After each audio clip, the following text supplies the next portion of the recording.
श्री श्री इतने संख्या में आदमी यहाँ पर आए हैं, उसमें भी आज गुरु महाराज का जन्मदिन है। और फिर भी जो है तो सब कोई कहते थे यहाँ पर कि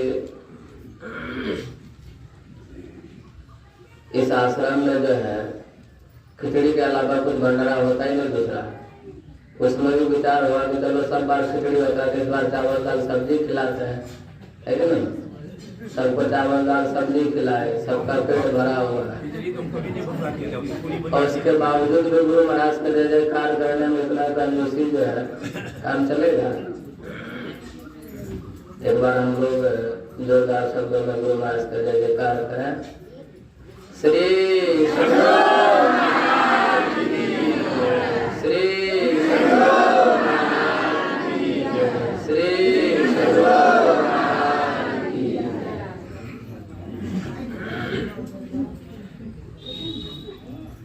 नमो नमो सद्गुरु नमो जा सब को न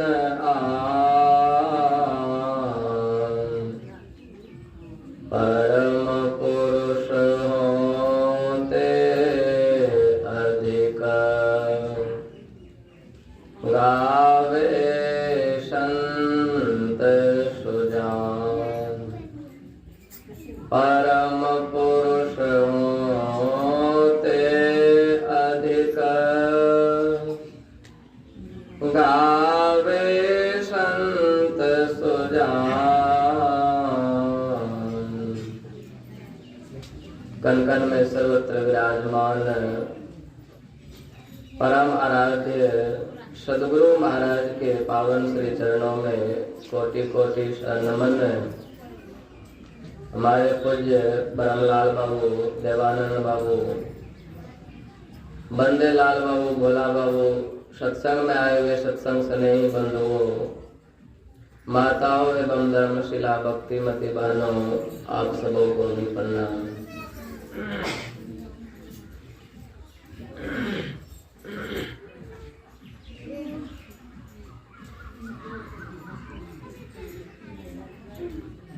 आप लोगों को पहले विदित हो चुका है। आज जो है सो क्या है, हमारे सदगुरु महर्षि में परमहंस जी महाराज की 139वां जयंती मनाया जा रहा है। और उसके ऊपर आप लोग बहुत सारे व्याख्यान भी सुन चुके हैं पूर्व वक्ताओं से।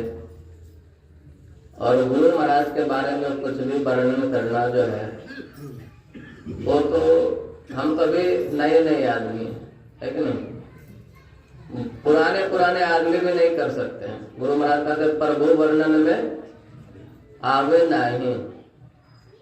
परमात्मा स्वरूप गुरु महाराज बन गए। इनका वर्णन करना जो है वो शक्ति से बाहर है कि नहीं। इनका वर्णन कितना हो करते रह जाइए, कितना हो करते रह जाइए, इनको कभी जो है तो खत्म होने वाला नहीं। लेकिन फिर भी जो है सो माइक मिलता है तो कुछ न कुछ कहना पड़ता है। आप लोग जानते हैं गुरु महाराज का जीवन जो है और मर्यादा पुरुषोत्तम भगवान श्री राम का जीवन जो है सो शायद हमको लगता है कि कुछ मिलता जुलता हुआ जो है सो है कि नहीं। भगवान श्री राम जो थे उनके पिताजी का क्या नाम थे? राजा दशरथ थे। राजा दशरथ जो थे उनकी पत्नियां कितनी थी? उनके 3 पत्नियां थे। नाम क्या क्या है आप लोग भली बातें सब कोई जान रहे हैं, है कि नहीं? क्या क्या नाम था? कौशल्या, सुमित्रा और कैकेयी। 3 पत्नियां थी किसका? राजा दशरथ का। और हमारे गुरु महाराज के जो पिताजी थे उनका नाम क्या था? बहुजन लाल दास जी महाराज। उनकी भी 3 पत्नियां थी। जैसे राजा दशरथ के 3 पत्नी थी उसी प्रकार जो है बहुजन दास जी महाराज जो थे उनको भी 3 पत्नी थी। इनका भी तीनों पत्नी जो था, तीनों का नाम क्या क्या बताएगा नहीं आप लोगों को? पहली पत्नी जो थे उनका नाम है फूलवती देवी, जो कि विवाह हुआ, संतान एक भी नहीं हुआ, और जो है सो चल बसी। उसके बाद जो है सो गुरु महाराज के जो पिताजी थे बहुजन लाल दास जी महाराज, उन्होंने दूसरा विवाह किया। तब जाकर के वह माता जनकवती आई। वही माता जनकवती जब आई तो उन्हीं के कोख से जो है सो सबसे पहले एक पुत्री हुई, जिनका नाम था, अभी बाबा बताए थे, झूलनदाई। हाँ। तो वह माता जनकवती जो थे उन्होंने पहले एक पुत्री को जन्म दी, जिनका नाम था झूलनदाई। और वैसे झूलनदाई आदमी को उतना थोड़ा लिया जाता है, लेकिन झूलन देवी सबको ज्यादा कहता है, झूलन देवी गुरु महाराज। उसके बाद जो है तो झूलन देवी जब आई 2-3 साल के बाद जाकर के, उसके बाद उन्होंने एक पुत्र को जन्म दिया। वही पुत्र जो है सो आज संसार में महर्षि में ही नाम करके विख्यात है, सब कोई जान ही रहे, देश विदेश जो है सो सगल चर्चा है इनकी। उसके बाद जो है सो कुछ ही दिन के बाद वह दूसरी पत्नी जो थे बहुजन लाल दास जी महाराज की, वह भी चल बसी। अब गुरु महाराज जो है सो एक भाई एक बहन दोनों अकेले हो गए, है कि नहीं? माता जी चल बसी, पिताजी है, पिताजी को टेंशन हो गया कि अब 2 बच्चा छोटा छोटा है, इनका पालन पोषण कैसे होगा। तो बहुजन दास जी महाराज जो है फिर से तीसरा विवाह किए, है कि नहीं? तब जाकर के उनकी जो तीसरी पत्नी, तो उसका नाम क्या है पता है कि नहीं? तीसरी पत्नी जो थी उनका नाम था दयावती देवी। दयावती देवी जब आई, उनसे जो है 8 संतान उत्पन्न हुआ, 4 लड़के और 4 लड़का, 8 संतान उनसे उत्पन्न हुआ। और उसमें जो है तो कई संतान जन्म लेते ही मर गए, और बाद में कुछ संतान बचे, तो 10 साल 12 साल 8 साल का होकर के वह भी खत्म हो गया। उसके बाद जो है सो लास्ट में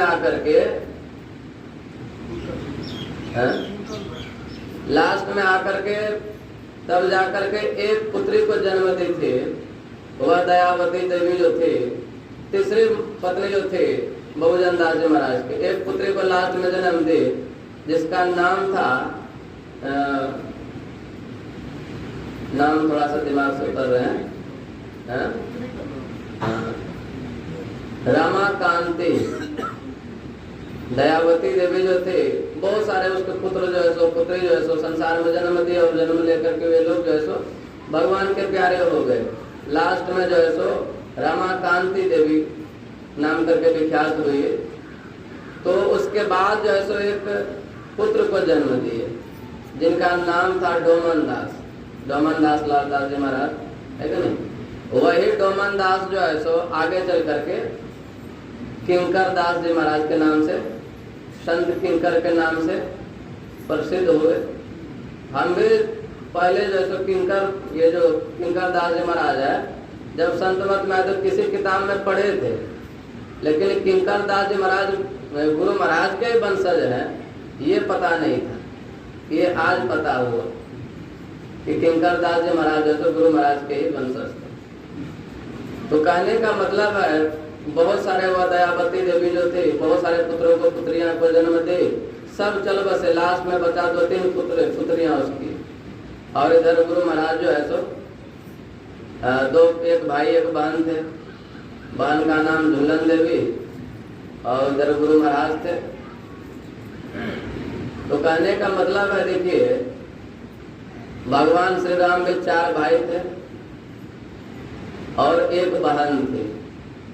भगवान श्री राम के बहन कौन है जानते हैं कि नहीं? भगवान श्री राम की एक बहन भी थी, नाम नहीं जानते हैं? शांता देवी।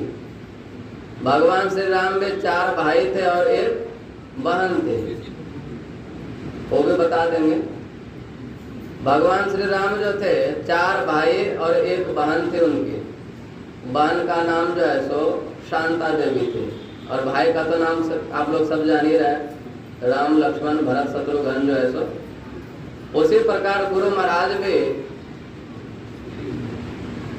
3-4 भाई थे बचे हुए लास्ट में, और उनकी बहन भी थी। तो कहने का मतलब है गुरु महाराज का जीवन ऐसा देखिए है कि भगवान श्री राम से मिलता जुलता हुआ जो है सो जीवन है। वही गुरु महाराज जो है सो अभी बाबा साहब बता रहे थे, उनको घर में कितना कष्ट हुआ। तो जन्म कहाँ हुआ था उनका? खोकसी श्याम में।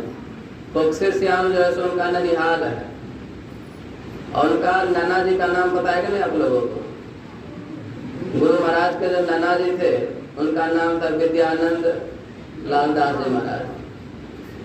तो उनके घर में गुरु महाराज का जन्म हुआ था 1885 ईस्वी में, है कि नहीं? 1885 ईस्वी में उनके घर में जाकर के गुरु महाराज का जन्म हुआ, और उनका पैतृक घर जो है सो ये धरारा था, जो कि हम लोग क्या बोलते हैं, सिकलीगढ़ धरारा नाम से जो है सो प्रसिद्ध है। तो कहने का मतलब है देखिए, ये गुरु महाराज का जन्म जो 1885 ईस्वी में हुआ, और वही गुरु महाराज धीरे धीरे बड़े हुए। और इनका जो है कि जब 3 क्लास में पढ़ाई कर रहे थे उस वक्त इनको एक पुस्तक मिला हुआ था, उसमें कुछ लिखा हुआ था, हम सुने थे, लेकिन वो दिमाग से अभी जो है उतर गया। तो गुरु महाराज उसमें पढ़े, उसका हिंदी में लिखा हुआ था, वो कुछ इंग्लिश में लिखा हुआ था, उसके बाद उसका हिंदी में लिखा हुआ था। तो वो इंग्लिश का हिंदी में यही लिखा था कि एक दिन सभी आदमी जो है सो मरेंगे। तो गुरु महाराज जब 3रे क्लास में पढ़ाई कर रहे थे उसी, हाँ है ना, उसका हिंदी क्या हुआ? हाँ, तो वही जो है, तो गुरु महाराज जब 3रे क्लास में पढ़ाई कर रहे थे उसी वक्त गुरु महाराज ये चौपाई पढ़े थे कि एक दिन जो है सो सबको मरना पड़ेगा। तो गुरु महाराज का 3रा क्लास का बच्चा जो उसको कोई ज्ञान रहता है, एकदम से अबोध। अभी का 3रा क्लास का बच्चा सब जो उसको तो नाम भी लिखने के लिए नहीं आता है। अब गुरु महाराज ऐसे संत थे, तो 3रे क्लास में पढ़ाई कर रहे, तो उसी वक्त उन्होंने पढ़ा इस चौपाई को, एक दिन जो है सो सभी आदमी मरेंगे। और उसी वक्त से इनके अंदर में जो है सो वह धीरे धीरे क्या बोलते हैं, वैराग उत्पन्न होने लगा। गुरु महाराज धीरे धीरे बड़े होते गए, और आप लोग सब कोई जानते हैं, जब गुरु महाराज जो है सो मैट्रिक का एग्जाम देने के लिए गए, तो उसके बाद क्या हुआ था, फॉर्म जो मिला था, वो फॉर्म में गुरु महाराज क्या लिखे? देखिए, गुरु महाराज फॉर्म में ऐसे नहीं लिख दिए। गुरु महाराज के जो माता पिता जी थे, बाबूजन दास जी महाराज और जनकवती देवी जो थे, ये लोग भी कोई साधारण महापुरुष नहीं थे, ये लोग भी महान पुरुष थे। ऐसा मैं सुना हो कि घर में जो है रामायण का, भागवत गीता का, वैसा कोई दिन ही नहीं जाता था जो कि उसका घर में पाठ नहीं होता था। प्रत्येक दिन नियम पूर्वक जो है उसका घर में पाठ हुआ करता था। ऐसे महापुरुष थे। लेकिन हम लोग देखे सत्संगी बन करके भी अगर यदि आश्रम नहीं आ पाते तो हमको लगता नहीं हो कि प्रत्येक दिन आप घर में सत्संग कर पाते होंगे। कम ही वैसा कोई आदमी होंगे, प्रत्येक 100 में जो है 5-6 आदमी ऐसा होंगे घर में नियम पूर्वक प्रत्येक दिन सत्संग ध्यान करते होंगे, अन्यथा नहीं करते होंगे 95% आदमी, है कि नहीं।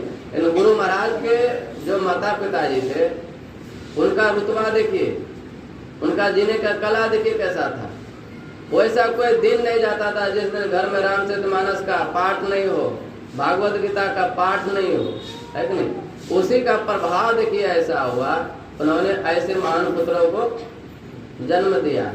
और ऐसे महान पुत्रों को जो जन्म दिया, आज वह पुत्र देखिए संसार में अपना नाम तो अमर कर ही लिए, अपने साथ साथ जो है आज गुरु महाराज ऐसे नहीं बनते जिनके जो वंशज है, इनके माता पिता जो है, नाना नानी क्या क्या सब है, इनका नाम हम लोग जानते, कहाँ घर है कहाँ द्वार है जानते। हम आप लोगों का नाना नानी का घर कहाँ है नहीं है, क्या नाम है, कोई जानते हैं? कोई नहीं जानते। उन्होंने वैसा कर्म किया, अपना नाम रोशन किए, उसके बाद क्या, अपना माता पिता का, अपना पूर्वज का भी नाम रोशन किए, अपना समाज का नाम रोशन किए, अपना देश का नाम रोशन किए, है कि नहीं? ये कैसे हुआ? ऐसे पुत्रों को जन्म देने के लिए पहले माँ बाप को जो है बड़ा पवित्र बनना पड़ता है, तब जाकर के उसके कुल में ऐसे ऐसे महान पुरुष जो है सो जन्म लेते हैं। तो कहने का मतलब है, कह रहे थे हम, तो गुरु महाराज जब मैट्रिक का एग्जाम देने के लिए गए थे तो गुरु महाराज फॉर्म में क्या लिखे थे? देखिए, तीसरे क्लास में जब पढ़ाई कर रहे थे उसी वक्त से उनको वैराग उत्पन्न धीरे धीरे जो है सो होना प्रारंभ हो गया था। लेकिन पूर्ण वैराग कब हुआ? पूर्ण वैराग हुआ जब मैट्रिक का एग्जाम देने के लिए गए थे। जब एग्जाम में फॉर्म मिला भरने के लिए तो स्कूल से ही उसको जो है सो पूरा वैराग्य हो गया और फॉर्म में लिख दिए क्या? अभी बाबा सुना रहे थे पढ़ करके, आप लोग भी सुने। देह धरे कर यह फल भाई, अब भजी राम सब काम बिहाई। गुरु महाराज को स्कूल से पूर्ण वैराग जो है सो उत्पन्न हो गया और वह एग्जाम पेपर में जो है सो यही लिख करके एग्जाम पेपर जमा करके उसके बाद वहां से गुरु महाराज जो है सो निकल पड़े, घर गए नहीं, निकल पड़े जंगल की ओर। और ऐसा सुनने में उस वक्त जो है सो गुरु महाराज के पास पहनने के लिए कुछ कपड़ा भी नहीं था, एक लंगोटी था। अब समझ सकते हैं उस वक्त की बात है। हो सकता है गुरु महाराज के किताब में जो लिखा है, इनकी जीवनी में जो लिखा हुआ है वो गलत नहीं हो सकता है। एक लंगोटी थे गुरु महाराज के पास पहनने के लिए, अब वही चले गए जंगल में। आप समझ सकते हो एक लंगोटी पहन करके कैसे रहते होंगे, कितना कष्ट भोगे होंगे जंगल में रह करके, कि नहीं? क्या खाते होंगे, क्या पीते होंगे, सो तो गुरु महाराज ही जाने। बहुत सारे कष्ट गुरु महाराज सहे और उसके बाद जो है तो देखिए जब वैराग उत्पन्न हुआ तो जाकर के पहले किस संप्रदाय में गए? दरियापंथी में, है कि नहीं? पहले संत मत में नहीं थे, पहले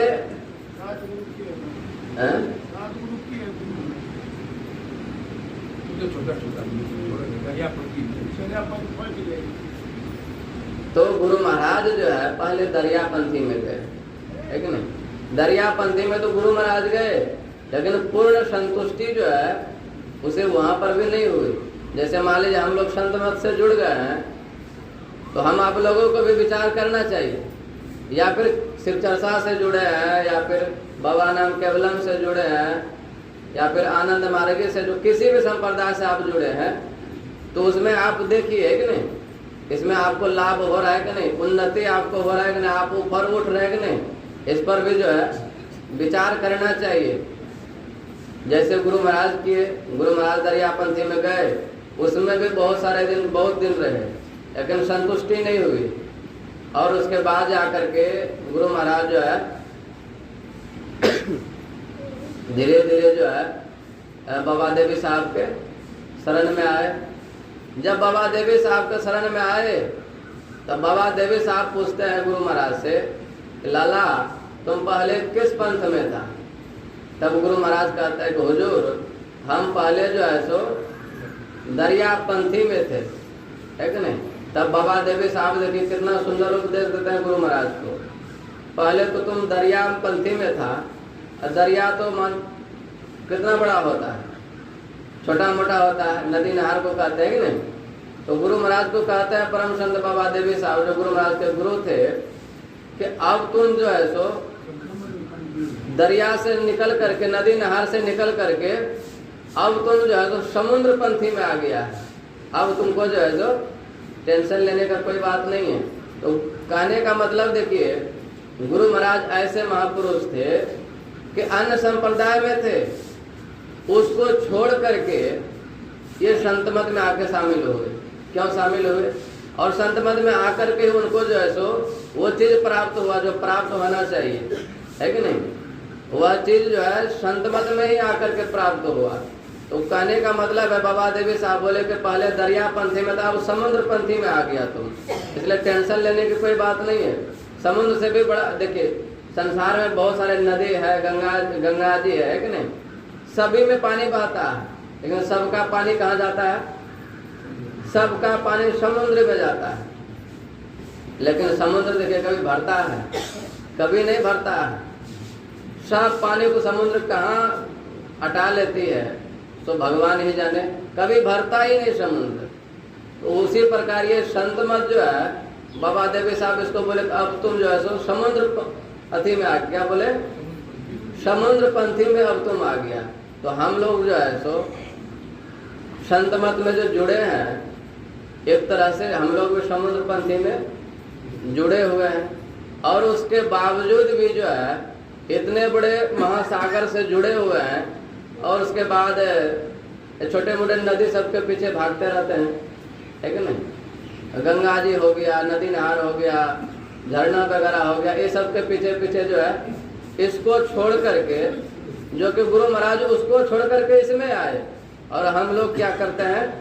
इसको छोड़ करके उसमें जाते हैं। गुरु महाराज जिसको छोड़ के इसमें आए, हम लोग ठीक उसके संतान बन करके इसको छोड़ करके उसमें जा रहे हैं, ठीक उसके विपरीत चल रहे हैं कि नहीं? तो आज का दिन जो है ये संकल्प लेने का दिन है कि नहीं? ये जीवन में उतारने का दिन है। जो गुरु महाराज करके गए हैं उसका कुछ भी जो है सो लेस मात्र भी अपने अंदर में उसको उतारें। जैसे गुरु महाराज नदी नहर को छोड़ करके समुद्र में आए, उसी प्रकार हम संसार के लोग सत्संगी भाई बहन जो है इस समुद्र पंथी से जो जुड़े हुए हैं, सबों को ये संकल्प करना चाहिए आज कि हमारे गुरु महाराज जो थे उनके वो जिस रास्ते पर चले वह रास्ता तो खराब नहीं हो सकता है कि नहीं? तो गुरु महाराज जिस रास्ते पर चले उसी रास्ते पर जो है हम आप लोगों को भी चलना चाहिए, संकल्प लेना चाहिए कि हमारे गुरु महाराज ऐसे महान संत जो कि नदी नहर को छोड़कर समुद्र में आए, और हम लोग समुद्र को छोड़ करके ये देवी देवता सब जो है ये नदी नहर हुआ ना, है कि नहीं? ये सब नदी नहर हुआ, समुद्र ये सत्संग ही है, संत मत ही समुद्र। संत मत कोई अपना जो है गुरु महाराज के नाम से विख्यात नहीं है कि नहीं? संत मत जो है महर्षि मई के नाम से विख्यात नहीं है। जैसे अन्य संप्रदाय में आप जाइएगा तो आनंद मार्गी है, तो उसमें भी आनंद मार्गी में एक आनंद नाम करके जो है सो आनंद स्वामी नाम करके बहुत बड़े महापुरुष हुए, तो उसके नाम से विख्यात हो गया आनंद मार्गी, है कि नहीं? और वैसे बाबा कबीर का देखिए, ठाकुर अनुकूल का देखिए, बाबा कबीर तो अपने से नहीं रखे अपना मत का नाम, लेकिन उनके भक्त लोग जो है उनके नाम से कबीर पंथी बना दिए। तो कहने का मतलब है ये संत मत जो है किसी महापुरुषों का अपना कोई खास मत नहीं है। संसार में जितने भी संत हुए हैं, चाहे वो राम के हो, कृष्ण के हो, भगवान विष्णु के हो, ब्रह्मा जी को, काली के हो, दुर्गा को, हनुमान को, किसी भी भगवान के देवी देवता के भी उपासक हो, उसमें जो संत हुए हैं सबों का जो सार विचार है, सबों का जो गुण ज्ञान है, गुरु महाराज उसको निकाले हैं खींच करके। गुरु महाराज तपस्या करके उस चीज को हासिल किए, उसके बाद जो है सो ये संत मत तो लुप्त हो गया था, गुरु महाराज फिर से इसको जो है सो स्थापित कर दिया, कि नहीं?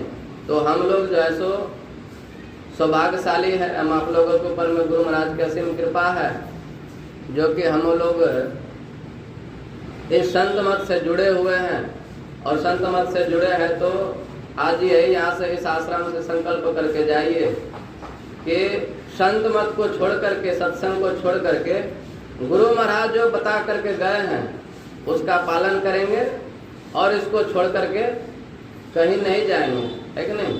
बंदे लाल बाबू, गुरु महाराज जो कह करके गए हैं उसको आज जीवन में थोड़ा सा भी लवमास भी उतार करके देखिए, आपका जीवन में अगर लाभ नहीं होगा, आपका जीवन में उन्नति नहीं होगा, उसके बाद आकर के कहिएगा।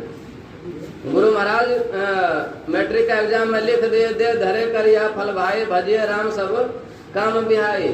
तो गुरु महाराज सिर्फ लिख ही नहीं दिए, उसको चरितार्थ करके दिखा भी दिए है कि नहीं? खाली लिख करके जब निकल गए तो उसको कौन जंगल में भोजन देता होगा, कौन कपड़ा पहनने के लिए देता होगा? भजिए राम सब काम भी आए, राम को भजिए तो सब काम जो है आपका हो जाएगा। तो गुरु महाराज का हुआ कि नहीं? जिनके पास पहनने के लिए एक लंगोटी था, जब गुरु महाराज शरीर छोड़े थे उस वक्त इतना कपड़ा जलाया गया था। ऐसा महापुरुष लोग कहते हैं अभी भी गुरु महाराज अगर जो प्रत्येक दिन एक वस्त्र दो वस्त्र अगर नया नया पहनते तो जीवन में कभी उनका वस्त्र जो है खत्म नहीं होता। अब समझ सके उन्होंने कैसा कर्म किया जो कि एक लंगोटी था पहनने के लिए और आगे चल करके ऐसा हो गए प्रत्येक दिन एक वस्त्र दो वस्त्र नया पहन करके फेंक देता उसको, तो जीवन भर पहनता रहता तो खत्म नहीं होता। अब गुरु महाराज जब शरीर छोड़े तो उस वक्त भी इतना वस्त्र को धोती को ये सब को जलाया गया था, मत पूछो, बहुत सारा कपड़ा को। तो कहने का मतलब है गुरु महाराज जो उसमें लिखे उसको चरितार्थ करके हम संसार के लोगों को दिखा भी दिए तो देखो मैंने जो लिखा है इस चीज को मैंने अपने जीवन में उतारा और इस पर मैं चला, मेरा सारा चीज जो है ऊपर वाले की कृपा से हो गया। और गुरु महाराज लिख भी दिए, नित्य प्रति सत्संग कर ले प्यारा, हम संसार के लोगों के लिए नित्य प्रति सत्संग कर ले प्यारा, तब क्या होगा? तेरा सारा कार्य सरे सारा। तो गुरु महाराज गलत लिखे होंगे, है कि नहीं? तो हम लोगों को इस पर विश्वास नहीं है। नित्य प्रति सत्संग कर ले प्यारा, तेरा कार्य सरे सारा। नित्य सत्संग ध्यान नित्य प्रति आप करते रहिए तो क्या होगा? आपका सारा काम जो है सो वो बनता ही चला जाएगा, है कि नहीं? तो हम लोगों का काम नहीं बन रहा, इसका मतलब है गुरु महाराज गलत लिखे होंगे, है कि नहीं? लिखे होंगे कि नहीं? तो गुरु महाराज जो लिखे हैं गलत नहीं लिखे हैं। गुरु महाराज देखिए उस चीज को हासिल करने के लिए, उस चीज को प्राप्त करने के लिए कितना पहले त्याग किया, है कि नहीं? कितना त्याग किया, उसके बाद जंगल गया, न जाने कितना साधन किया, तब जाकर के उस चीज को उन्होंने हासिल किया। हम लोग अभी संत मत से जुड़े ही है नया नया, और कुछ दिन जुड़ने से हुआ नहीं है और सोचते हैं कि तुरंत जो है सो पैसा का पोटरी जो है सो भर के मिल जाए, तो मिलेगा? ऐसे नहीं मिलने वाला है। उसके लिए पहले आपको जो है सो त्याग करना पड़ेगा। हमारे गुरु महाराज ने बहुत त्याग किए। गुरु महाराज के जो पिताजी थे उनके पास जमीन 75 बीघा थे, 75 बीघा जमीन है। और पहले तो एक ही संतान गुरु महाराज थे, पहला बड़ा संतान जो है गुरु महाराज ही थे। अब 75 बीघा जमीन को इन्होंने ठुकरा दिया, लात मार दिया। हम आप लोगों को जो है सो 1-2 बीघा जमीन का 1 कट्ठा भी जो है सो उसको लात मारना चाहेंगे? नहीं चाहेंगे। गुरु महाराज 75 बीघा जमीन को लात मार के ठुकरा करके निकल गए, और उसके बावजूद भी ना जाने कितने चीजों का परित्याग किया होगा इन्होंने। तो कहने का मतलब है जब तक हम आप लोग त्याग नहीं करेंगे ऐसे महापुरुषों के जैसा, तब तक जो है सो वो चीज हम लोगों के जीवन में भी मिलने वाला नहीं है। भगवान बुद्ध देखिए कितने बड़े राजाओं का लड़का था। भगवान बुद्ध जब रहते थे राजमहल में, तो उनके लिए ऐसा व्यवस्था किया गया था वहां पर कोई चीज की कमी नहीं हो, है कि नहीं? थोड़ा सा भी आदमी का अगर देखता है कि आदमी वृद्ध हो गया, थोड़ा सा भी लेश मात्र हुई, तो उनके जो पिताजी थे उस आदमी को वहां से तुरंत जो है, भगवान बुद्ध को पता नहीं चलना चाहिए, उसको पता चलने से पहले उस आदमी को वहां से रिटायर कर देते थे। उसके सामने तुरंत जो है सो नवयुवक को खड़ा कर देते। तो कहने का मतलब कोई चीज का कमी नहीं था भगवान बुद्ध को। लेकिन वह भगवान बुद्ध भी जो है सो रात में जब निकले अपना सारथी को लेकर के रथ पर, जो सब आदमी जब सो गए, उसके बाद जब भगवान बुद्ध निकले रथ लेकर के, तो रास्ते में उन्होंने क्या देखता है, क्या मिला था? सबसे पहले रास्ते में भगवान बुद्ध जब निकले राजमहल से, सारथी जो उसका रथ हाथ में लेके जा रहा है, रास्ते में जा रहा है, तो भगवान बुद्ध को सबसे पहले एक बूढ़ा आदमी दिखाई पड़ गया। अब समझ सकते भगवान बुद्ध जो कि उसका विवाह भी हो चुका था, उनको एक लड़का भी था, क्या नाम था? रोहित कुमार। राहुल था कि रोहित? राहुल था ना। तो उनका एक लड़का भी था राहुल नाम करके, वह भगवान बुद्ध देखिए इतने उम्र के हो गए थे, लेकिन उसको अभी तक ये पता नहीं था कि हम जो है वृद्ध भी होंगे, पता नहीं था।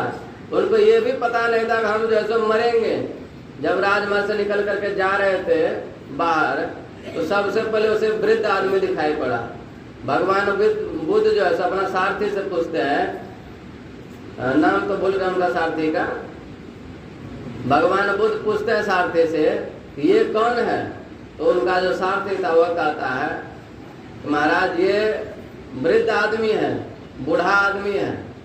भगवान बुद्ध को बड़ा आश्चर्य लगा देख करके, ये बूढ़ा आदमी है। तो भगवान बुद्ध पूछते हैं कि तब तो हम भी बूढ़ा हो जाएंगे। भगवान बुद्ध कहते हैं, सारथी कहता है हाँ प्रभु, आपको भी एक ना एक दिन जो है सो बूढ़ा होना ही पड़ेगा। भगवान बुद्ध के मन में थोड़ा सा वैराग उत्पन्न हुआ, वहां से रथ को आगे बढ़ाया तो क्या देखता है, क्या मिला था?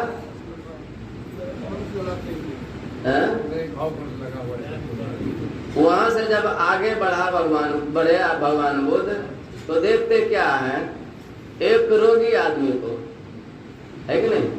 भगवान बुद्ध एक रोगी आदमी को देखते हैं, पुनः रथ को रोकवाते हैं और सारथी से पूछते हैं कि कहो ये कौन आदमी है? तो भगवान बुद्ध के जो सारथी थे वह कहता है कि ये आदमी जो है रोगी आदमी है, इनको बहुत पीड़ा हो रहा है, शरीर में कष्ट हो रहा है, कोई भी रोग हो, है कि नहीं? तो भगवान बुद्ध जो है पूछते हैं सारथी से, तब तो हमको भी एक दिन रोग होगा, है कि नहीं? तो इसका मतलब क्या हुआ, भगवान बुद्ध को पहले रोग नहीं हुए होंगे कोई प्रकार का?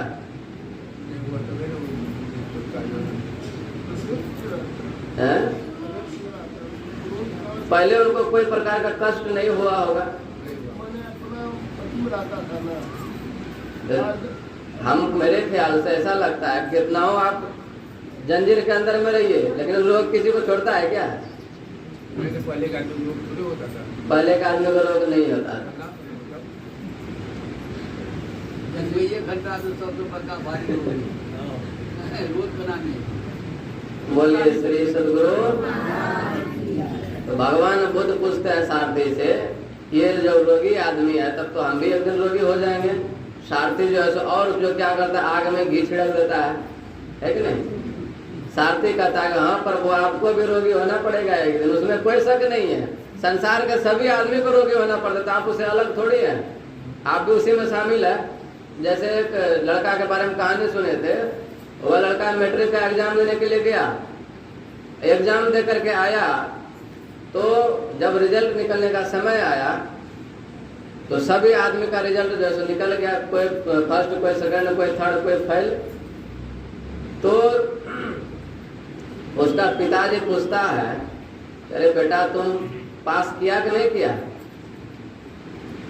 तो वो जो लड़का था वो अपना पिताजी से कहता है कि देखिए ना, फलना बाबू का जब बेटा था ना, ऐसे कह करके जो पिताजी को बहला देते थे। वो उसके पिताजी पुनः पूछते थे, अरे तुम पास किया कि नहीं किया? तो पुनः उसका लड़का कहता था, देखिए ना, वो चिल्ला बाबू का जो लड़का थे वो भी ऐसे हो गए, फेल कर गए। उसके बाद उसका पिताजी पूछता था, तुम बताओ ना अपने बारे में, तुम पास किया कि नहीं किया? तो लड़का फिर से तीसरा आदमी का नाम कहता है, देखिए ना, अमुक जगह पर जो घर है उनका जो लड़का था वो भी फेल कर गया है। उनका पिताजी को थोड़ा चिड़चिड़ापन हो रहा था। उसका पिताजी कहता है, भाई तुम अपने बारे में बताओ ना, हम तुमसे पूछ रहे हैं, फलना बाबू का थोड़ी पूछ रहे हैं, तुम्हारे बारे में पूछ रहे हैं, तुम पास किया कि फेल किया, तुम अपना बताओ ना। तो फिर से वह लड़का वही कहता है, देखिए ना, वो अमुक गांव में जो है उसका बेटा था वो फेल कर गया है। तो उसका पिताजी को जब गुस्सा आ गया तो बच्चा समझा होगा कि अब हमको जैसा हो सकता है पिटाई उटाई करेगा, तब जाकर के उसका लड़का कहता है, जब इतने सारे आदमी के बारे में आपको बता दे सब फेल कर गया तो हम उससे अलग थोड़ी हैं। है कि नहीं? हम भी उसी में शामिल है ना। उसी प्रकार भगवान बुद्ध के जो सारथी थे, वह सारथी कहता है, देखिए सारथी भी कितना चतुर था। वह सारथी कहता है, प्रभु संसार के सभी लोगों को बीमार होना पड़ता है, तो आप उससे तो अलग है नहीं, आप भी उसी में शामिल है, इसके लिए आप भी जो ऐसे दिन बीमार होंगे, है कि नहीं। ऐसे 4 चीजों को देखे थे भगवान बुद्ध। उसके बाद जब वहां से आगे बढ़े भगवान बुद्ध, तो देखता क्या है, एक जगह पर जो है एक जगह पर भगवान बुद्ध देखते हैं क्या कि आदमी मरा हुआ है, उसको लेकर के सब कोई जा रहा है, रास्ते में उसका परिजन सब जो चिल्ला रहा है। क्या चिल्लाता है जानते हैं नहीं? आप लोगों को यहाँ पर कहा जाए चिल्लाने के लिए, चिल्लाइएगा। जबकि बात सच है, राम नाम सत्य है कि नहीं? राम नाम कभी झूठ हो नहीं सकता है। और आपको आप लोगों को यहाँ पर कहवाया जाए कि यह राम नाम सत्य है, आप लोगों को कहेंगे? कहने में सब कुछ आएंगे, है कि नहीं? जो कि सत्य बात है तो कहने में सब कुछ आएंगे। तो उसका परिजन सब जो था चिल्लाते जा रहा था, राम नाम सत्य है, सबका यही करता है, राम नाम सत्य है, सबका यही करता है। भगवान बुद्ध का जब वहां पर रथ पहुंचा, भगवान बुद्ध सारथी से पूछते हैं कि कहो ये कौन है, ये लोग क्यों कह रहे कि राम नाम सत्य है, सबका यही करता है? तो सारथी कहता है कि प्रभु ये आदमी जो है सो मर गया है, इसके लिए सबको इसको लेके जा रहा है जलाने के लिए। भगवान बुद्ध जैसे सुना कि आदमी मर गया है, उनके मन में थोड़ा सा और वैराग जो है सो प्रबल होते जा रहा है, बढ़ते जा रहा है एकदम से। भगवान बुद्ध सारथी से पूछते हैं, तब तो हम भी मरेंगे एक दिन? सारथी कहता है कि हाँ प्रभु, मरना तो आपको भी पड़ेगा एक दिन, उसमें कोई शक नहीं, कोई दो राय नहीं है। संसार में जो भी आए हैं, चाहे देव धनुष कोई भी हो, परमात्मा भी आए तो उसको भी एक दिन यहाँ से जाना पड़ा। तो आप जो है उससे अलग नहीं ना है, आपको भी मरना पड़ेगा। भगवान बुद्ध के मन में और जो है सो वैराग उत्पन्न हुआ। सारथी से कहता है चलो आगे रथ को बढ़ाओ। आगे रथ को बढ़ाया तो आगे चलते चलते क्या देखता है, सुनसान एकदम से जंगल है, एकांत जंगल है। और उस जंगल में जो है सो एक वृक्ष के नीचे में एक महात्मा जी नंग धड़ में बैठे हुए हैं और एकदम से ध्यान मुद्रा में बैठे हुए हैं, है कि नहीं? एक महात्मा जी एकदम से नंग धड़ में बैठे हैं ध्यान के मुद्रा में। भगवान बुद्ध का जब रथ वहां पर पहुंचा, भगवान बुद्ध ने जैसे देखा उस व्यक्ति को, उस महापुरुष को, भगवान बुद्ध सारथी से कहते रथ रोको। भगवान बुद्ध को पूछते हैं सारथी से कि ये कौन है? तब उनका सारथी जो है सो कहता है, प्रभु ये भगवान का भक्त है, ये संत है, ये भगवान का भक्ति में जो है लीन है।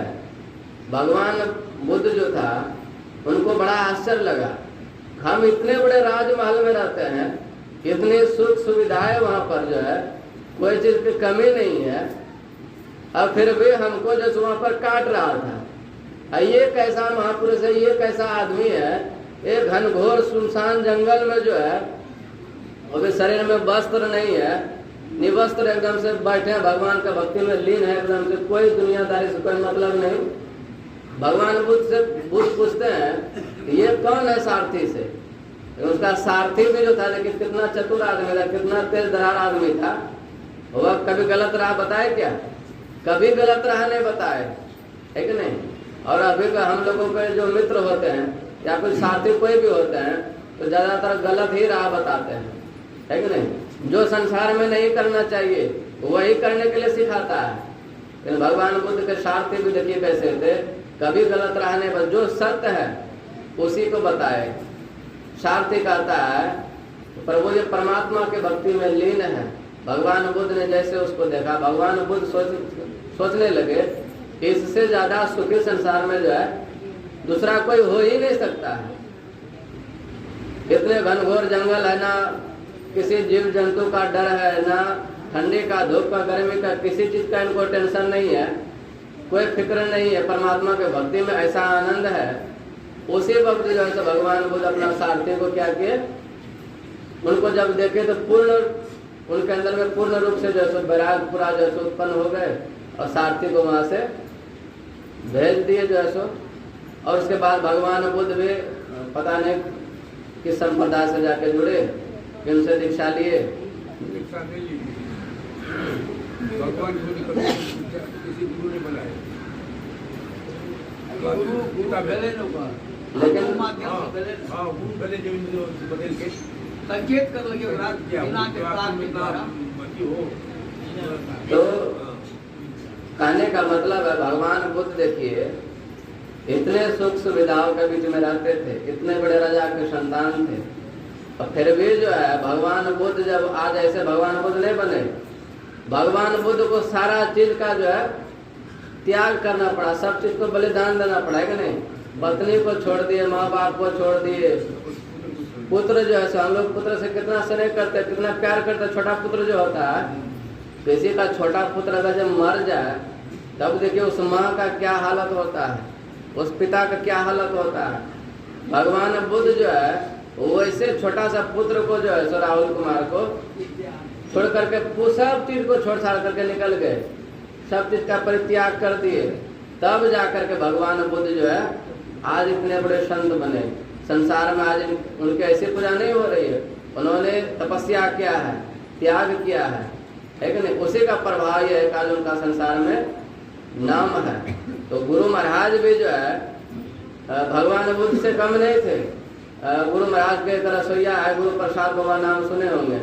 गुरु महाराज को जो भोजन बना करके खिलाते थे, अभी भी है ये है, हरिद्वार में उनका आश्रम है, बहुत वृद्ध हो चुका है। समझ सकते हो कैसा महापुरुष है जो गुरु महाराज के महर्षि में परमहंस महाराज को भोजन बना के खिलाते थे। अभी कुछ दिन पहले जा रहे थे डेहरी अंशन, तो उनका गाड़ी एक्सीडेंट हो गया था, और एक्सीडेंट ऐसा हुआ था गाड़ी चकनाचूर हो गया था, 3-4 आदमी बैठे थे, वो सब घायल हो गए थे। तो गुरु महाराज के जो रसोईया थे, गुरु महाराज उसको एक दिन स्वप्न में बोले तो मैं भगवान बुद्ध का अवतार हूँ। रसोईया जो गुरु प्रसाद बाबा है, हरिद्वार में रहते हैं, वो खुद बोले थे ये बात। गुरु महाराज मेरे स्वप्न में आए थे और गुरु महाराज हमसे बोले कि मैं भगवान बुद्ध का अवतार हूँ। समझे कि नहीं। तो गुरु महाराज भी देखिए वो ऐसे ही तपस्या किए, त्याग किए, तब जाकर के आज इनका संसार में नाम है। उसी प्रकार हम लोग जो संत मत के अनुयायी हैं, संत मत के जो संतान है कि नहीं, सबों को क्या करना पड़ेगा, पहले त्याग करना पड़ेगा। जब तक त्याग नहीं करेंगे तपस्या में आगे नहीं बढ़ सकते हैं। त्याग जब तक नहीं करेंगे तपस्या में आगे नहीं बढ़ सकते। जब तक सारा चीज को पकड़ के आप रखेंगे तो आपसे तपस्या हो ही नहीं सकता है। तपस्या आप करना चाहते हैं, ध्यान करना चाहते हैं, उसके लिए क्या करना पड़ेगा, सब चीज से मन को हटाना पड़ेगा, तभी जाकर के आप तपस्या कर सकते हैं, अन्यथा नहीं कर सकते हैं। तो हम सत्संगी भाई बहन को भी त्याग करने का जरूरत है। जब तक त्याग नहीं करेंगे तो वो सुख, वो शांति हासिल हो नहीं सकता है जो गुरु महाराज को हुआ है। तो आज के दिन जो है सो ये संकल्प करना चाहिए, गुरु महाराज जिस राह पर चले उस राह पर जो है सो उनके बताए हुए राह पर जो है हम संसार के लोगों को भी चलना चाहिए। और गुरु महाराज का जो उपदेश है कि नहीं, एक सर्वेश्वर पर अचल विश्वास, पूर्ण भरोसा तथा अपने अंतर में ही उनकी प्राप्ति का जो है दृढ़ निश्चय रखना, सदगुरु की निष्कपट सेवा, सत्संग और ध्यान अभ्यास। आज ये भी यहाँ से संकल्प करके हम सत्संगी भाई बहन को देना चाहिए। गुरु महाराज जो बोले हैं एक सर्वेश्वर पर अचल विश्वास, पूर्ण भरोसा। हम सत्संगी भाई बहन यहाँ पर जितने बैठे हुए हैं, हम मेरे ख्याल से ऐसा लगता है किसी को ऐसा विश्वास नहीं होगा। गुरु महाराज जो लिख करके गए हैं एक सर्वेश्वर पर अचल विश्वास, कौन बच्चा चिल्ला रहा है? गुरु महाराज जो बोल करके गए हैं कि एक सर्वेश्वर पर अचल विश्वास, हमको ऐसा लगता है, प्रतीत होता है यहाँ पर जितने भी सत्संगी भाई बहन बैठे होंगे किसी को ये विश्वास नहीं होगा। गुरु महाराज के बातों पर जो है, उनके उपदेशों पर जो है किसी को विश्वास नहीं होगा। कभी विचार भी नहीं करते होंगे आप लोग जो है तो गुरु महाराज कर करके रहेंगे एक सर्वेश्वर पर अचल विश्वास, तो क्या हम संसार के लोगों को विश्वास है? संत मत से जुड़ गए, संत मत के अनुयायी बन गए, फिर विश्वास है एक सर्वेश्वर पर? विश्वास नहीं है। पूर्ण भरोसा भी नहीं है। भरोसा नहीं रहने के कारण क्या होता है, इधर उधर भटकते हैं। आज इनकी पूजा करते, कल उनकी पूजा करते, परसों उनकी पूजा करते, इनको छोड़ करके, और कहते हैं कि हम संत मत से जुड़े हैं, संत मत के अनुयायी हैं, है कि नहीं, महर्षि मही के संतान है। महर्षि मही के संतान ऐसे बन जाइएगा? महर्षि मही का संतान बनना बहुत दूर की बात है। इनका सेवक दास पेशी ये सब भी बनना जो है बड़ा कठिन है। तो इनका संतान जो बनना तो बड़ा कठिन है। तो गुरु महाराज जो कर करके गए हैं, हम सत्संगी भाई बहन को भी ये आज संकल्प कर लीजिए, आज जो यहाँ से गुरु महाराज का जयंती मना करके जा रहे हैं, आज के बाद इनको छोड़ करके कहीं नहीं जाएंगे, है कि नहीं जी। गुरु महाराज के लिख करके गए, नित्य प्रत्येक सत्संग कर ले प्यारा तेरा कार सरे सारा। जब हम मेरा यही चीज करने से सब काम हो जाएगा। संसार का ऐसा कोई काम है ही नहीं कि वो नहीं हो सकता है। सब काम, संसार का भी काम हो जाएगा, संसार के साथ साथ जो है परमार्थ का भी काम हो जाएगा, है कि नहीं। संसार में जब तक रहेंगे तब तक सुखी पूर्वक जिंदगी जिएंगे। अब मर के चले भी गए उसके बाद भी सुखी पूर्वक जिंदगी जिएंगे। कैसे जिएंगे? तो यह नित्य प्रत्येक सत्संग कर ले प्यारा तेरा कार सरे सारा, इस चीज को करेंगे तब, है कि नहीं। ऐसे सुखी नहीं बन सकते हैं। तो हम लोगों को ये संकल्प करके आज यहाँ से जाना चाहिए। आज के बाद जो है इनको छोड़ करके किसी के पास हम लोग जो है सो नहीं जाएंगे। कहते 100 वर्षा भक्ति करे एक दिन पूजे अन, असो अपराधी आत्मा पढ़े 84 खान। आप इनकी अगर पूजा कर रहे हैं, पल भर के लिए किसी के पास चले गए, परिणाम क्या होगा? आपको नरक का मुंह देखना पड़ जाएगा। ये महापुरुषों का उपदेश है। कितने सत्संगी भाई बहन जब सुनते हैं तो जो दीक्षा लेकर के थोड़ा थोड़ा भी सत्संग ध्यान करता है तो मनुष्य शरीर से क्या होता है?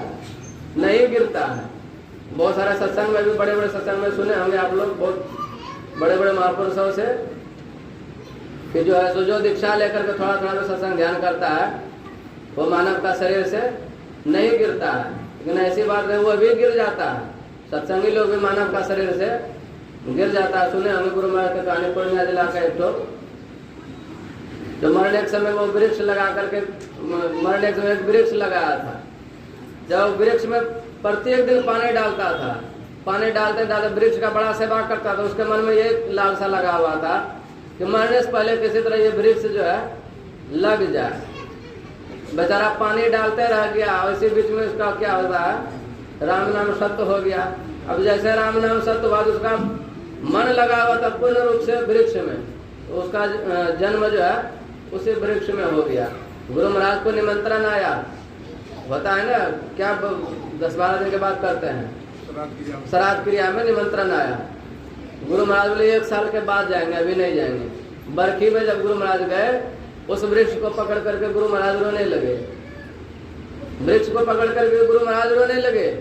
और उसके बाद उनका जो संतान लोग था जो मर गया था, उनसे कहते हैं गुरु महाराज इस वृक्ष को काटना नहीं, इसका सेवा करना, इसको संभाल करके रखना, ये बहुत जल्द जो है सूख करके खत्म हो जाएगा, इसको कोई प्रकार का कष्ट नहीं देना। तब देखिए गुरु महाराज के वो संतान थे, वह भी आदमी अभी मरा तो वृक्ष में चला गया, है कि नहीं। तो संत मत के जो अनुयायी उसको भी अहंकार नहीं करना चाहिए। हम संत मत से जुड़ गए तो मानव के शरीर से नहीं गिरेंगे, आप भी गिर सकते हैं। इसके लिए पहले से जो है सावधान रहना पड़ेगा। 100 वर्षा भक्ति करे अंदर को ज्ञान, इनको छोड़ करके कहे पल भर के लिए भी दूसरे के पास चले गए तो नरक का दरवाजा जो है सो आपको भी देखना पड़ेगा, उसमें कोई शक नहीं है कि नहीं। इसके लिए सावधान आप लोग भी हो जाइए। और गुरु महाराज का उपदेश है झूठ, चोरी, नशा, हिंसा और व्यभिचार, इनको भी जो है संकल्प करके आज यहाँ से जाइए। हम लोगों को जो है आज के बाद जीवन में कभी झूठ बोलना नहीं है। यहाँ पर कितने आदमी से बैठे हैं जो झूठ नहीं बोलता? थोड़ा हाथ उठाइए तो। सब आदमी झूठ बोलते हैं, आप झूठ नहीं बोलते हैं। देखिए, बोलिए श्री सदगुरु। नहीं, यहाँ को बचा हुआ खौरा गिना महाराज हम कैसे हाथ उठाते हैं? सुनिए ना, देखिए इधर सुनिए। महापुरुषों का ऐसा कथन है जो 12 वर्ष तक जो है सत्य का पालन करने में सिर्फ झूठ एक शब्द भी नहीं बोलेंगे। मान लीजिए चोरी भी कर लिए, कोई आदमी अगर पूछ लिया उसको सत्य कह देंगे, भाई हम अमुक आदमी के घर में रात में घुसे थे, इतना पैसा जुड़ा है कि नहीं। जो 12 वर्ष तक सत्य का पालन कर लेंगे तो परिणाम क्या होगा, वो जिसको जो कह देगा वो हो जाएगा। कोई निसंतान स्त्री है, उसको अगर कह देगा जाओ तुमको संतान हो जाएगा, उसको संतान हो जाएगा। कोई कंगाल आदमी गरीब आदमी है और उसको अगर जो कह दिया जाओ तुम धनवान बन जाएगा, वो आदमी जो है धनवान बन जाएगा। ऐसा महापुरुषों का कथन है कि नहीं। जो 12 वर्ष तक सिर्फ सत्य का पालन कर लेंगे, झूठ एक शब्द भी नहीं बोलेंगे। तो हम संसार के सभी लोग तो जो है सो झूठ बोलते ही है कि नहीं। आज ये भी संकल्प करके जाना चाहिए, जीवन में कितना हो कठिन से कठिन परिस्थिति क्यों ना आ जाए, लेकिन हम आप लोगों को झूठ नहीं बोलना है। राजा हरिश्चंद्र के बारे में सुने होंगे आप लोग। राजा हरिश्चंद्र एक सत्य के लिए जो है सो पत्नी को बेच दिए। छोटा सा पुत्र था रोहित कुमार, उसको भी बेच दिए, खुद भी बिक गए, है कि नहीं। किसके लिए, सत्य के लिए, है कि नहीं। श्मशान घाट में जाकर के जो है सो नौकरी करने लगा। राजा आदमी कभी करते क्या, नहीं कभी करते। वह राजा भी जाकर श्मशान घाट में सिर्फ सत्य का पालन करने के लिए श्मशान घाट में जाकर नौकरी करने लगा। और क्या, कुछ दिन के बाद उसका पुत्र का जब देहांत होता है, उसके पत्नी से भी आज थे, वह पुत्र को लेकर के जाती है श्मशान घाट जलाने के लिए। वहां पर राजा हरिश्चंद्र, देखिए कैसे सत्यवादी राजा हरिश्चंद्र थे। जब वह सेव्या वहां पर जाती है तो पुत्र को जलाने के लिए, तो राजा हरिश्चंद्र क्या करते हैं, सबको जानते हैं। राजा हरिश्चंद्र क्या करते हैं, जब तक कर नहीं देगी तब तक पुत्र को जो है जलाने नहीं देंगे, है कि नहीं। उसका जो मालिक था उसका आदेश था, जब तक आदमी कर नहीं देगा तब तक यहाँ पर तुम किसी को जलाने मत देना, है कि नहीं। अब मालिक का आदेश का पालन देखिए कैसे करते थे। अब राजा हरिश्चंद्र वहाँ अकेले हैं, उसके पत्नी भी वहाँ पर अकेली है, उसका मालिक तो वहाँ पर है नहीं।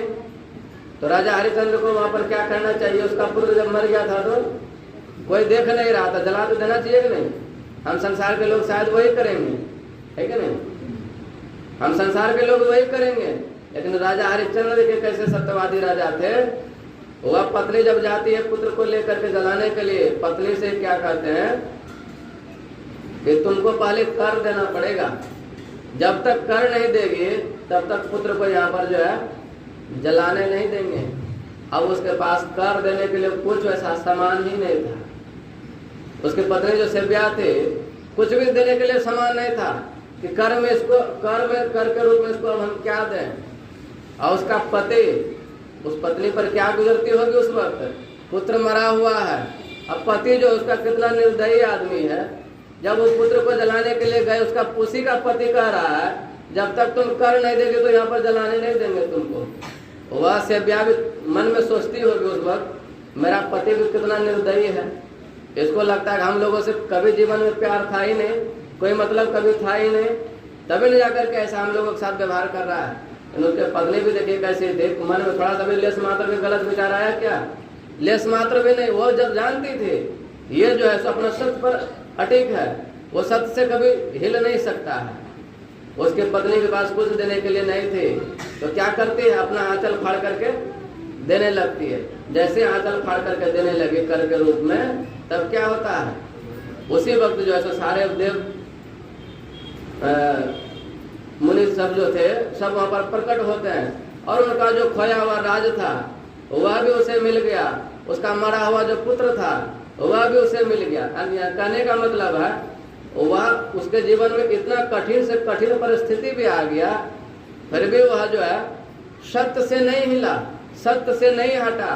परिणाम क्या हुआ, उसके जीवन में जो कष्ट आया था, उसके जीवन में जो दुख आया था, वह टला कि नहीं टला, उसका वह भी टल गया। हम आप लोगों के जीवन में थोड़ा सा कष्ट आता है, ना जानते हैं, ना जाने उसके लिए कितना झूठ बोलते हैं, है कि नहीं, बहुत सारा झूठ बोलते हैं।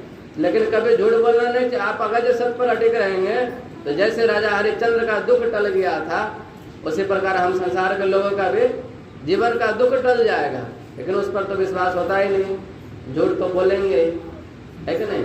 तो आज ये संकल्प करके यहाँ से जाइए, हम लोगों के जीवन में कभी झूठ नहीं बोलना है कि नहीं। उसके बाद क्या कहते हैं, चोरी, है कि नहीं, चोरी भी कभी जो है नहीं करना, ये भी संकल्प करके आज यहाँ से जाइए। चोरी का भी बड़ा महत्व है कि नहीं। चोरी जो करता है उसका भी बड़ा कष्ट मिलता है उसको भी। सुदामा के बारे में सुने होंगे। सुदामा जो है जब गुरुकुल में पढ़ाई करता था, एक दिन जंगल गया लकड़ी बिछने के लिए।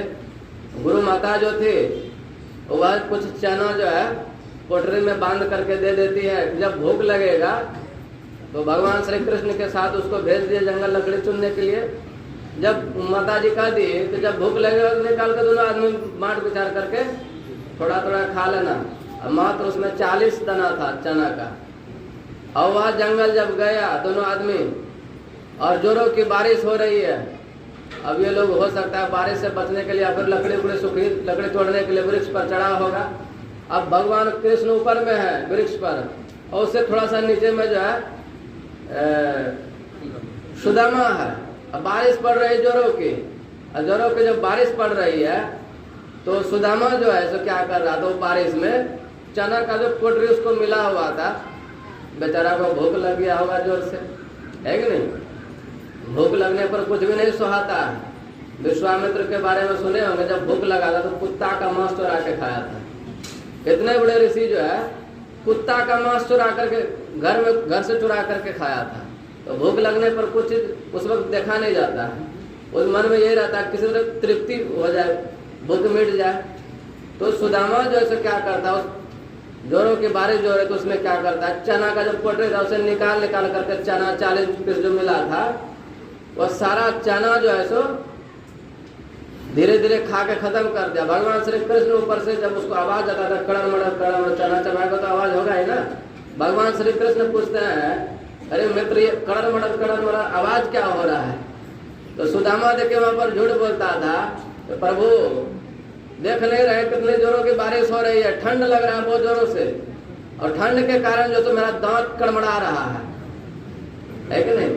तो कहने का मतलब सुदामा जब उस वक्त जो है 40 दाना चुरा करके चने का वो खा लिए थे। परिणाम ये हुआ था तो 40 वर्ष उसे जो है सो कैसा जिंदगी जीना पड़ा था। कभी मोबाइल में सर्च करके देखिएगा उसके जीवन में कितना 40 वर्षों तक उसे जो है बहुत कष्ट झेलना पड़ा है। परिणाम बाद में क्या हुआ, उसको सुख मिला कि नहीं, उसको भी सुख मिला। इसलिए कभी जो है चुरा करके भी हम आप लोगों को कुछ नहीं खाना चाहिए। ये भी संकल्प करके आज यहाँ से जाइए। झूठ, चोरी, उसके बाद नशा है। नशा भी कहता है पापों में सबसे बड़ा पाप यही है, जो नशा करता है ये सबसे बड़ा पाप है कि नहीं। ये संकल्प करके आज यहाँ से जाना चाहिए कि आज के बाद जीवन में जो कुछ भी नशा करते हैं वह नशा का सेवन जो है। देखिए हम जो यहाँ पर सत्संग गुरु महाराज का जन्मदिन मनाने के लिए उपस्थित हुए हैं सभी सत्संगी भाई बहन, इस चीज को जब तक जीवन में धारण करके यहाँ से नहीं जाएंगे तब तक समझिए हम लोग गुरु महाराज का जयंती जो है उसका नहीं मनाया है, जयंती का लाभ नहीं ले पाएंगे, है कि नहीं। इस चीज को यहाँ से जीवन में आज के दिन धारण करके जाएंगे, संकल्प करके जाएंगे, तब समझिए हम लोग गुरु महाराज का जयंती मनाए हैं, है कि नहीं। आज ये संकल्प करके जाए, आज के बाद कोई भी प्रकार का नशा जो है, बहुत प्रकार का नशा होता है कि नहीं। मुख्य रूप से तो आप लोग जान ही रहे हैं, खैनी बीड़ी सिगरेट गुटखा तम्बाकू ये सब जो है नशा है। और भी बहुत प्रकार का इंसान के पास पैसा का भी नशा होता है, धन दौलत का भी नशा होता है, परिवार का भी नशा होता है कि नहीं। बहुत सारा चीज का नशा होता है। तो किसी भी प्रकार का जो है नशा नहीं करेंगे, ये भी जीवन में जो है संकल्प करके जाइए आज। और क्या है, झूठ, चोरी, नशा, हिंसा जो है, हिंसा का मतलब क्या होता है? हिंसा का मतलब यही हुआ कि मांस मछली वगैरह जो है किसी भी जीव जंतु का हत्या करके नहीं खाना चाहिए। ये भी आज संकल्प करके यहाँ से जाइए। आज के बाद जो सत्संगी हुए तो नहीं ये करते होंगे, जो गैर सत्संगी वे करते भी होंगे तो उनसे यही हम आग्रह करते हैं कि आज संकल्प कर लीजिए, आज के बाद जीवन में किसी भी चीज का जो है हत्या नहीं करेंगे, है कि नहीं, हिंसा नहीं करेंगे। अहिंसा जो करता है जानते हैं ना, उसका भी बड़ा महत्व है, परिणाम उसका भी बड़ा भयंकर देखने को मिलता है आगे चल करके। बाबा कबीर कहते हैं जो मांस मछली खाता है, बाबा कबीर कहते हैं तिल भर मछली खाए के कोटि गाय करे दान, अकाशी करवट ले मरे तो भी नरक निदान। तिल का दाना कितना छोटा होता है, उतना सा भी मछली का टुकड़ा आपके अंदर में चला गया और उसके बदले में गाय का दान करना सबसे उत्तम दान माना गया है। उसके बदले में आप 1 करोड़ गाय दान कीजिए और कहिए कि वह पाप जो है कट जाएगा, कटेगा?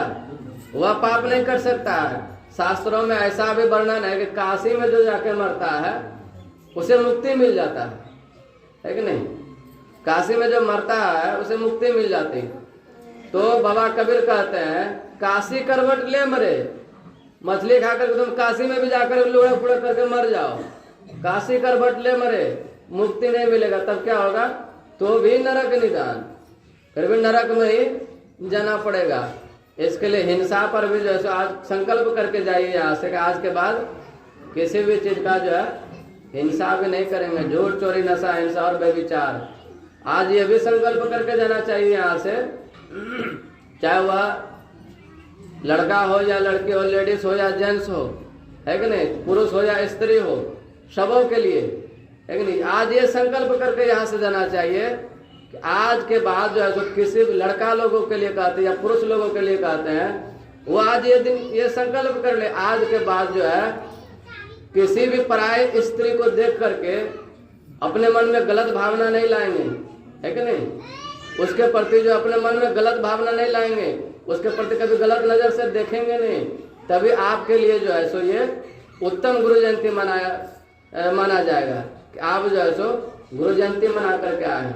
और माँ बहन को के लिए भी यही नियम लागू होता है। माँ बहन को भी जो है ये संकल्प करके आज यहाँ से जाना चाहिए कि हम भी पराये पुरुष को देख करके मन में कभी भी लेस मात्र के लिए भी वैसा कुछ मन में नहीं लाएंगे विचार, है कि नहीं। अब मन में अगर यदि विचार ला लिए तो इसका भी बड़ा जो है भयंकर परिणाम मिलता है। द्रौपदी के बारे में सुने हैं ना, द्रौपदी जब जंगल में विचरण कर रहे थे तो भीम जो है आम का वृक्ष से एक आम जो तोड़ लिया था, शॉर्टकट में कहते हैं, आम जब तोड़ लिया था तो भगवान श्री कृष्ण कहते हैं, जैसे वो खाना चाहा आम भीम ने, भगवान श्री कृष्ण कहता है इसको तुम मत खाओ, ये तुम्हारे लिए नहीं बना, ये किसी और के लिए बना है, तुम इसको जहां से तोड़ा है वहां पर इसको जोड़ दो। अब भीम जो है बेचारा चक्कर में पड़ गया, क्या तो टूट गया, जुटेगा कैसे? भगवान श्री कृष्ण कहता है इसको जोड़ो, अब जुटेगा तो नहीं, बहुत आग्रह करेंगे प्रभु अब तो ये टूट गया, अब जुड़ेगा कैसे? तो भगवान श्री कृष्ण देखिए कितना सुंदर बात कहते हैं। भगवान श्री कृष्ण कहते हैं पांचों भाई पांडव और द्रौपदी से, तुम लोगों के मन में अभी जो जो बातें चल रहा है वह सारा सत बात जो है तुम लोग यहाँ पर उगल दो, कह दो। ये आम तुम जहाँ से तोड़ा है ये आम वहीं जाकर के जुड़ जाएगा। पांचों भाई पांडव जो है सो कहना धीरे धीरे प्रारंभ किया, वह आम जो टूटा हुआ था वह उड़ते चला गया। अब लास्ट में बची द्रौपदी और वह आम भी जो है थोड़ा सा दूर में बचा था सटने के लिए। और द्रौपदी लास्ट में उसके मन में जो बात चल रहा था वह बात जो है नहीं कह पाई, झूठ बोल गई। परिणाम क्या हुआ? जो आम ऊपर उठा हुआ था वहां से धड़ाम से नीचे आकर के गिर जाता है। जैसे आम नीचे आकर के गिरा, भीम को तो 10,000 हाथी का बल जो है, इतना उसको गुस्सा मन में हुआ, वह सोचता है मन तो ऐसा करे, इसको ऐसा गदा मारे कि इसका राम नाम अब ये सत्य कर दे, है कि नहीं। भीम सोचता है मन में। फिर भगवान श्री कृष्ण कहते हैं चलो कोई बात नहीं, अभी भी तुमको एक चांस देते हैं, अभी भी तुम लोग सच सच बात कर दो यहाँ पर तो ये आम जुड़ जाएगा। पुनः पांचों भाई पांडव कहना प्रारंभ किया, जो जो मन में चल रहा था उस वक्त। आम उड़ते चला गया, लास्ट में द्रौपदी बचे। तब द्रौपदी जो है मुंह ढक करके शर्म के मारे कहती है कि हम अभी मेरे मन में यही चल रहा था कि मेरा पांचों भाई पांडव पति तो है ये है, कर्ण भी मेरा पति हो जाता तो कितना सुंदर होता। 5 भाई पांडव उसका पति था, छठा के बारे में वो जो है सोच रहे थे, मन में विचार कर रहे थे, परिणाम देखिए कैसा हुआ है कि नहीं। इसके लिए माँ बहन को भी जो है आज यहाँ से संकल्प करके जाना चाहिए। किसी भी पराये पुरुष को देखकर मन में लेश मात्र भी जो है वैसा संकल्प विकल्प नहीं लाए, है कि नहीं। तब जो है सो समझिएगा हम जो है सो ठीक ठीक गुरु महाराज के जन्मदिन पर गुरु जयंती मना करके आए हैं। तो ये सारा चीज जो है सो आप लोग यहाँ से संकल्प करके जाइए और इसको रखिए कान में खुश करके और इसके अनुकूल जो है चलिए। तो कहने सुनने की तो बातें बहुत हैं, समय भी हो गया है। तो गुरु महाराज का जो उपदेश है, सत्संग में करो ध्यान नित, रहिए करत संलग्न हो, व्यभिचार चोरी नशा हिंसा झूठ तजना चाहिए, इसको तजते रहिए। और क्या करना क्या है, गुरु महाराज बताए दिए, सत्संग में करो ध्यान नित, इसको करते रहिए नियम पूर्वक। खाना आपका छूट जाए, सब चीज संसार का काम धंधा छूट जाए, लेकिन ये चीज जो है कभी भी ऐसा संकल्प कर लीजिए कभी भी नहीं छूटना चाहिए, है कि नहीं। जो तुम चाहो इसी जन्म में भवसागर से तरना। भगवान स्वामी विवेकानंद जी महाराज का उपदेश है, अगर यदि तुम इसी जन्म में मोक्ष प्राप्त करना चाहते हो, हम पढ़े थे एक बार में स्वामी विवेकानंद जी महाराज का विचार, इसी जन्म में अगर यदि तुम मोक्ष प्राप्त करना चाहते हो, तुमको कई जन्मों का कर्म जो है इसी जन्मों में करना पड़ेगा, है कि नहीं। उसी प्रकार का जो तुम चाहो इसी जन्म में भवसागर से तरना, नहीं इसी जन्म में, अभी जो जन्म हम आप लोगों को मिला है इसी में अगर यदि भवसागर से तरना चाहते हैं तो महापुरुष क्या कहते हैं, जो तुम चाहो इसी जन्म में भवसागर से तरना, करना क्या पड़ेगा, सत्संग सेवा सुमिरन बंदे सदा ये करते रहना, छोड़ना नहीं, इसको करते रह जाइए। तो हम आप लोगों का भी गड़ा जो है एक ना एक दिन जरूर पार लग जाएगा। तो इतना ही कर करके वाणी को विराम बोलिए श्री सद्गुरु।